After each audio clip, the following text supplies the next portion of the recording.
ඔන්න අදත් කතාරාලාව අලුත් කතාවක් අරගෙන අලුත් සුරංගනා කතා අහන්න අපිත් එක්ක එකතු වෙලා ඉන්න.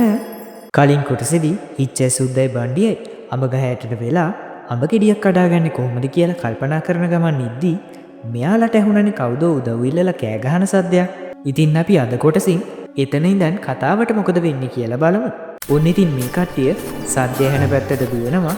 කවුද මේ උදව් ඉල්ලන්නේ කියලා බලන්න. ඉක්මනට යමු. ඔව් කවුද දන්නේ කෑ ගහන්නේ? කට්ටියම කොහොමරි එතනට යනවා. ආවට පස්සේ තමයි යාලා දකින්නේ මේ උදව් ඉල්ලලා කෑ ගහලා තියෙන්නේ උගුලකට අහුවෙච්ච වතුරු පැටියෙක් කියලා. අනේ මෙන්න වඳුරු පැටි. අනේ මාව බේරගන්නකෝ.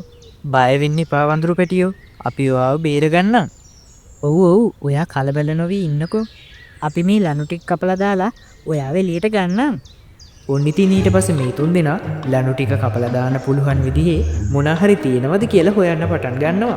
කට්ටිය මේව ටිකක් හොය ඉද්දි බණ්ඩියට කැඩිච්ච වීදුරු කෑල්ලක් හම්බෙනවා. යාළුවනේ මේ බලන්න මට හම්බුණ දේ. මේ වඳුරු පැටියගේ වෙලාව හොඳයි. අනේ මාව එළියට ගන්නකෝ. කට්ටිය ඉතින් ලනු ටික කැපුවට පස්සේ වඳුරු පැටිය හරි සතුටින් උගුලෙන් එළියට එනවා. අනේ ඔයාලා තුන් දෙනාට ගොඩාක් ස්තුතියි. අයියෝ ඕක මොකද්ද? ඉතින් ඔයාලා තුන් දෙනා මොකද මෙහෙ කරන්නේ? ඒක නම් ටිකක් දිග කතාවක්. අපේ බඩජාරි යාළුවා හින්දා තමයි අපි මෙතන ඉන්නේ. ඉච්ඡා සුද්දා එකතු වෙලා වඳුරු පැටියට මුලින් ඉඳන්ම වුණ වැඩේ විස්තර කරනවා. අයියෝ වෙලා තියෙන හරියක්. කමක් නෑ මං ඔයාලට අඹ ටිකක් කඩා ගන්න උදව් කරන්න. ඉතින් මේ තුන් දෙනාත් වඳුරු පැටියත් එක්කම අඹ ගහ ළඟට එනවා. ඔයාලා පහලට වෙලා ඉන්නකෝ. මං අඹ ටිකක් කඩලා පල්ලෙහාට දාන්නම්.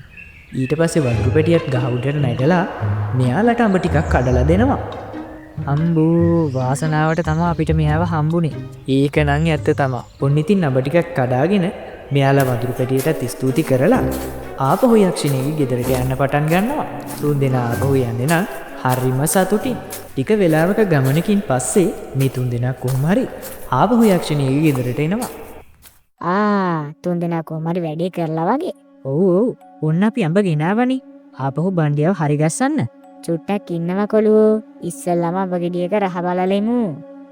ඉතින් යක්ෂණියත් අඹ ගෙඩියක් අරගෙන කාලා බලනවා. හරි එහෙනම්. තමුන් ආයේ හොරකම් කරන්නේ නැහැ කියලා මට පොරොන්දු වෙන්න ඕන. අනේ හරි. මං ආයේ හොරකම් කරන්නෙම නැහැ. ඔන්න ඉතින් ඊට පස්සේ යක්ෂණිය යාගේ මායා බලෙන් බණ්ඩියව ආපහු කලින් හිටපු විදිහටම හරවනවා. මතකනේ ආයේ හොරකම් කරන්න බෑ. ඉතින් බණ්ඩියව ආපහු හරි ගැස්සුවට පස්සේ තුන් දෙනාම ආපහු මෙයාලගේ ගම් පැත්තට ගම් ඉවුර දිගේ හිමීට යන්න පටන් ගන්නවා. ඔන්න ඉතින් අපේ යාළුවෝ තුන් දෙනාගේ පුංචි කතා මාලාව නම් අදින් ඉවර වෙනවා. මේ වගේ අලුත් කතා ආයෙත් බලන්න අපේ channel එක subscribe කරලා තියාගන්න.